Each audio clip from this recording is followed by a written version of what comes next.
decide to finally read the writing on the wall, Nebuchadnezzar slap out of the slumber, realize he's in the jungle among the beasts. Hey, I don't supposed to be here.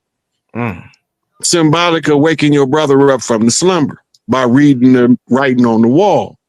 In ancient Kemet, we call it hieroglyphics. In New York, we call it graffiti. And if you know the land, you can read the graffiti and you can know what tribe is operating under the modern banner of gang. Them tribes. Wow. Right?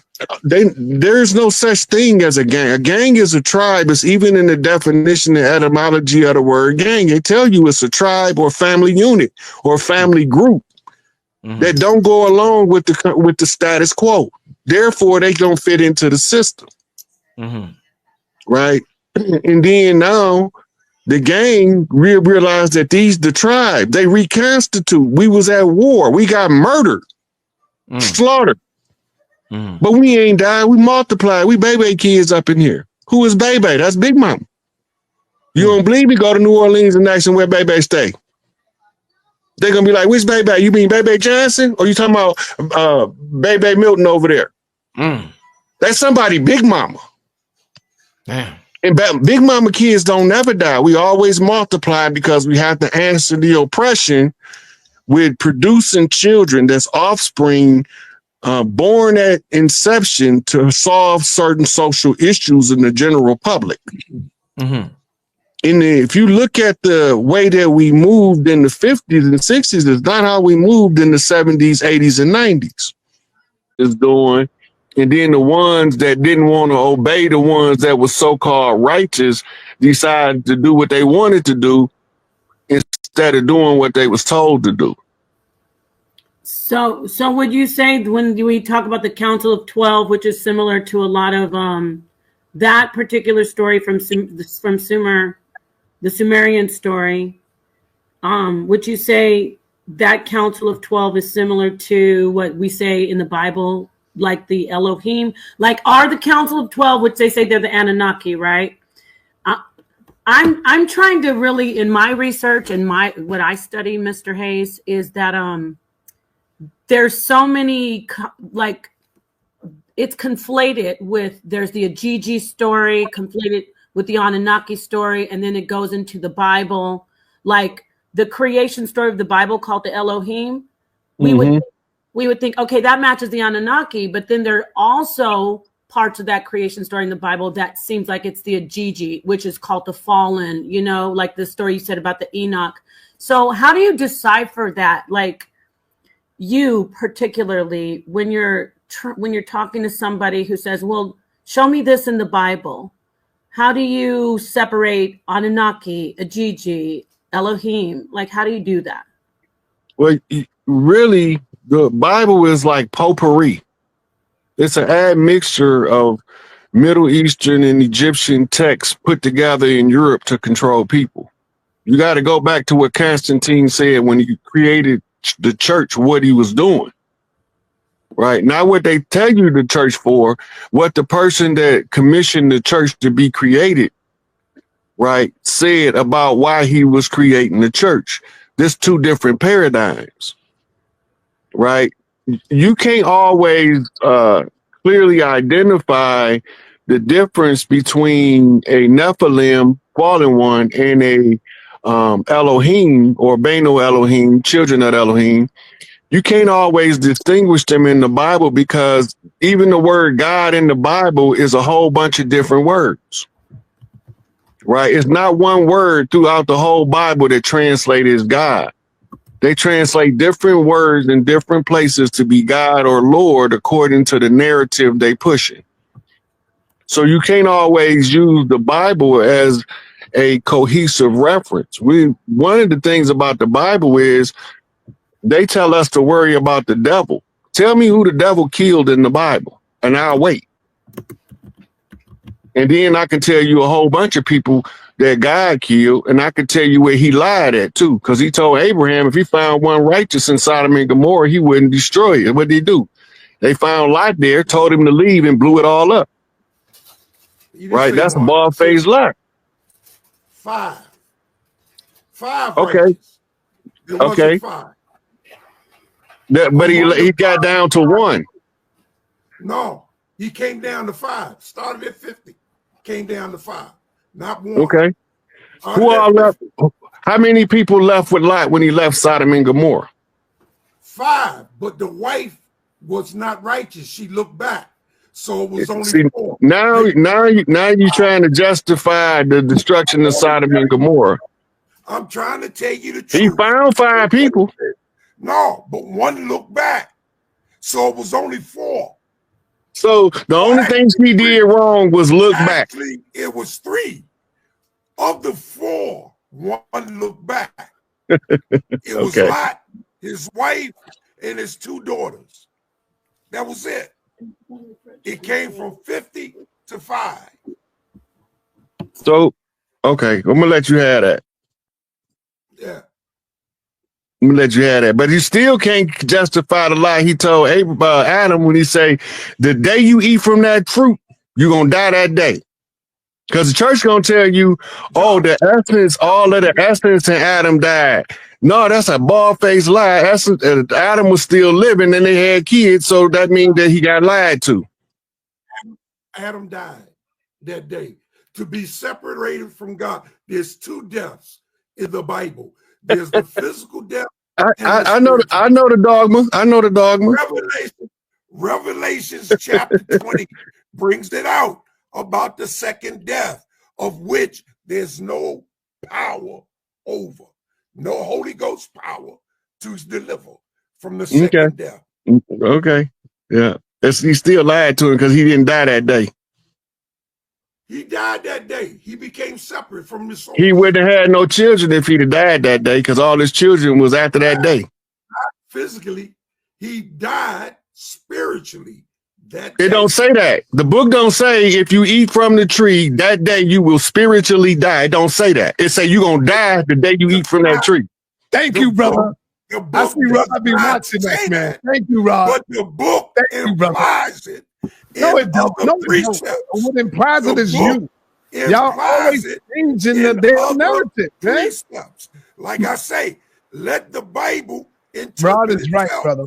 Rod is right. What about this? I just want to interject this. If we, okay, so if we take the Bible, Elder and everybody, and if we say, oh, they died spiritually, dying spiritually would be being spiritually separated from God. So right. the Bible says, you agree with that, right? Right. Well, the Bible says in chapter 4, she's got a child from God. So they're right there. They're still connected. Listen, man. Just listen. They're still connected to God spiritually because she blesses the name of the Most High. She says, I have received a child from the Lord. See? So if she died spiritually, she wouldn't get anything from the Lord. She's getting blessings from the Lord. They're giving sacrifices in chapter 4. They're doing offerings. That means they're connected to the Most High. Now, can you admit that you are wrong, Apostle? Watch, he can't do it. I'm not wrong. See? No, it's not that I'm not trying to make him say he's wrong. I'm not wrong. No, The thing is, even now, there's a sense of separation. The only connection I have to God is through Christ. And without the connection, I have no connection to God.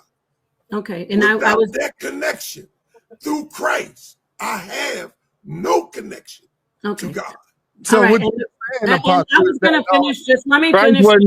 Christ wasn't born when Adam and Eve was there, so they couldn't use that Christ connection BS. Even if they say that, oh my God, you got him talking. I wanted to say something of the world. Christ was slain in Genesis 1. Okay, you can see evidence of Christ being slain in Genesis 1:1 in the word Bereshith. All right. Well, if you say that we were only connected through God through Christ was a sacrifice. In the Bible, in Genesis, they do. I'm going to go back to the Bible. We said we're using the Bible. We're eisegeting right now, all of us. If we look at the actual text, there is no separation from God. So they didn't die spiritually. In the actual text, in chapter 4, it says, I've gotten a child from the God, and it says, If you do good, like he's talking to Cain, if you do, well, she's talking to Cain, to be honest. They're talking to Cain saying, if you do good, then like Abel, who does blood sacrifice to God, then you'll be fine. So there's no disconnection from God. They didn't die spiritually. And that's what the text says. The text says that. Can you address that? Yes, I can address that. Because of the sacrifice, which is a type and shadow of Christ, who is our true connection. Those sacrifices points to Christ. That is the connection. That's why they're doing the sacrifice, to restore the connection that was lost. What was the sacrifice? That got them kicked out of the garden. That's why there was no sacrifice in the garden, except for what God did to clothe. There was a sacrifice in the garden. That's why they had animals' clothing on. They killed an animal. They had on the clothing of animals. They did not. They had on leaf. No, when they left, it says they had. The Most High did that. The Most High covered. No, but Apostle, let me just get a word in. I'm just saying the Most High did that. No. You said first. You said there was no sacrifice. They did kill an animal. They did not kill an animal. Adam and Eve did not kill an animal in the garden. Then how did they get the animal's skins on their body? The Most High gave it to them. He clothed them because he found. Wait, Apostle, wait. The book say clearly, who told you was naked? Because they had put something on. They covered themselves. Who told you was naked? So God didn't even know that they had been told they was naked. Come on now. They covered themselves with leaves, and it did not cover them. The next question, sir. Yeah. I got a question for you. You muted, sir. Stop muting me, sir. All right, yeah, I'm muting you because you can't be quiet when somebody asking a question. So I'm asking you a question now. Trying to answer. All right, don't answer. We moving on. Does God have partners, or do God work alone, Apostle? The God of the Bible, of the Hebrew, of the Israelites. Apostle? Does God work with partners, or does God work alone? The God of the Israelites. Oh, now he ran. Apostle ran. I was waiting on that line because he clearly saying, "Hey, let us go down and see what these people doing." But not only that, Apostle clearly said, in order to get to God, I got to go through Jesus. So is Jesus and God working together? You see where I'm going? He always saying, I got to go through Jesus. I got to talk to Jesus. I got to get to Jesus. So does God have partners, or he works alone? But they never read in the New Testament when Jesus said, "Why callest thou me good? There's only one good, and that is the Father. Thank you. Who art in heaven."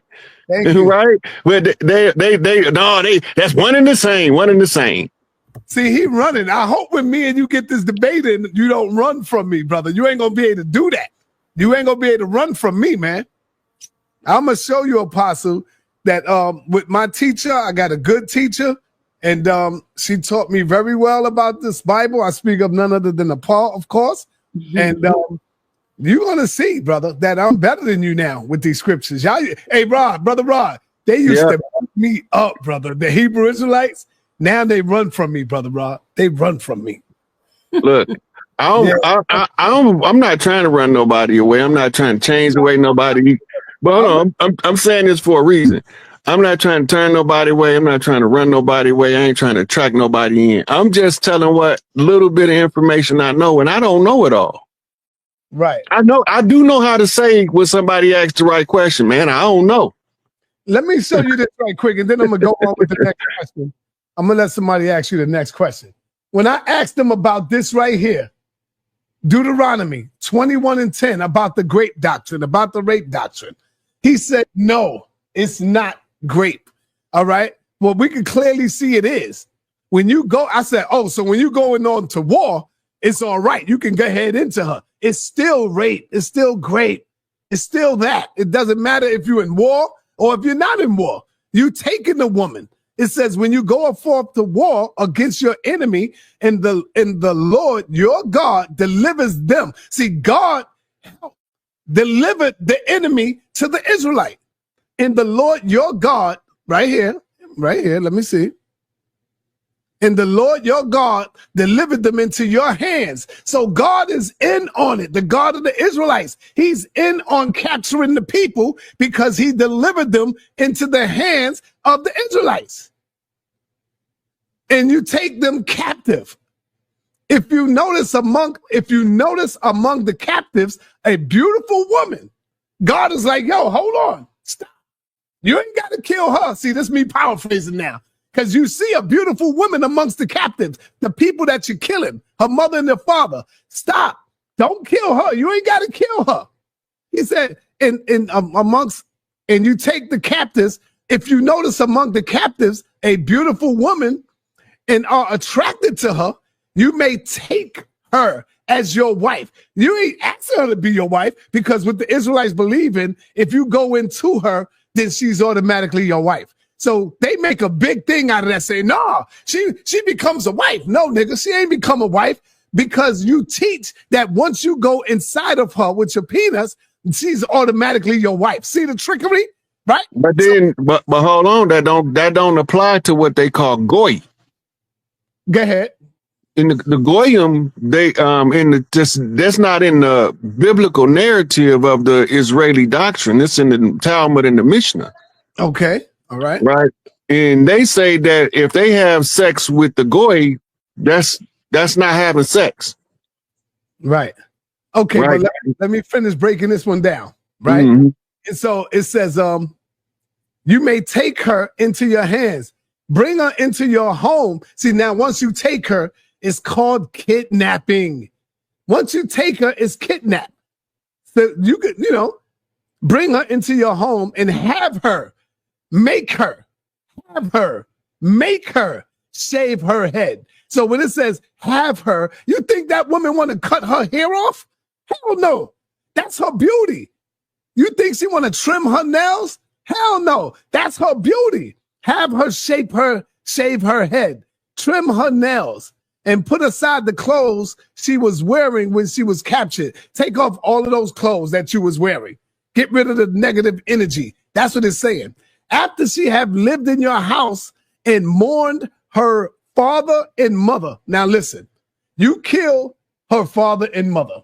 Now the person that took her didn't have to kill him, but it's still in their gang. Let's say the Bloods or the Crips, and they kill her mother. You still in that group right there.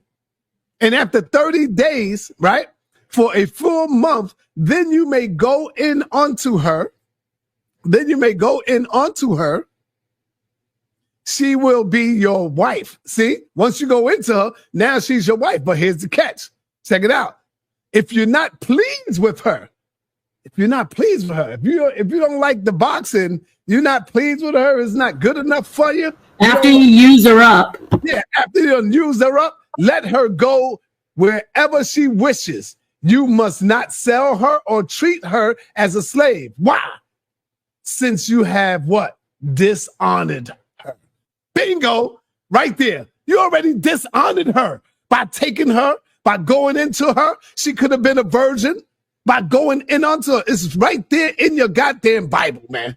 That is great. I don't give a damn what you say. You killed her damn mother. What woman is going to want to lay down with you when your gang have killed them? And then the excuse is, well, we were at war. We were in war. She was captive. Yeah, she's a slave. She was a prisoner of war. Prisoners of war don't have no goddamn rights, but Apostle would try to make you think she had rights and she could say no. And when it go back up to him, when it says you can take her, I wanted to ask Apostle, can she say, no, I don't want to go, Apostle? No, she can't say that because they will kill her. See? On the spot. But see, he's so quick to try to defend the indefensible. You can't defend this. It's right there. All right, let's go on. But real quick, don't please let me interject, King, real quick. Plus, while she's there, if some other guy on your gang takes her and grapes her, she gets beaten. He doesn't.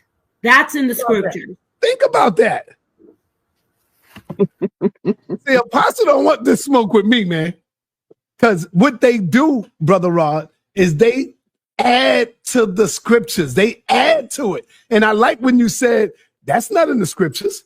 You can't see that in the scriptures. He talking about that was a spiritual death. No, the hell it wasn't. It says that day you will die.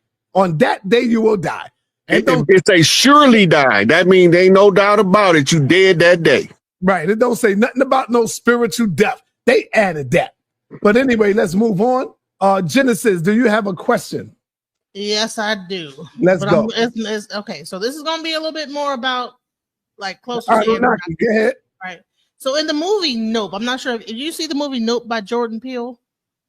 I don't think so. I didn't see it either. So there's these things that were UFOs that everyone thought to be spaceships. However, in the movie, as they like found out that the UFOs are Nope, not of planet Earth, right? Were actually a predator-like creature organism and not a spaceship.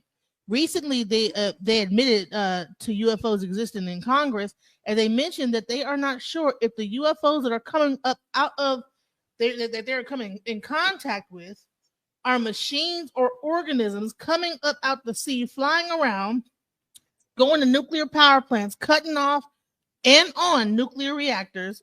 What is your take on unidentified flying objects as organisms? Could this civilization, could it be underwater? Could it be a creature from underwater? Are there any stories of this? Could Anunnaki be underwater instead of in outer space? In Yoruba tradition, we have a concept called Olokun, which is the deep, dark parts of the ocean. That's still a mystery. What are your thoughts? Is there a connection? Is there any ancient texts that talk about any kind of like UFO like objects that come up out the ocean and are like creatures, or maybe they are machines, or what's your take on that? Well, you go to the Dogon, the Dagon that came from the waters, and they was dressed like fish, right? So we do have stories of people coming out of the water to teach humans on land, but it don't say if they got a ship under the water. It just said that the Dogon came out of the water.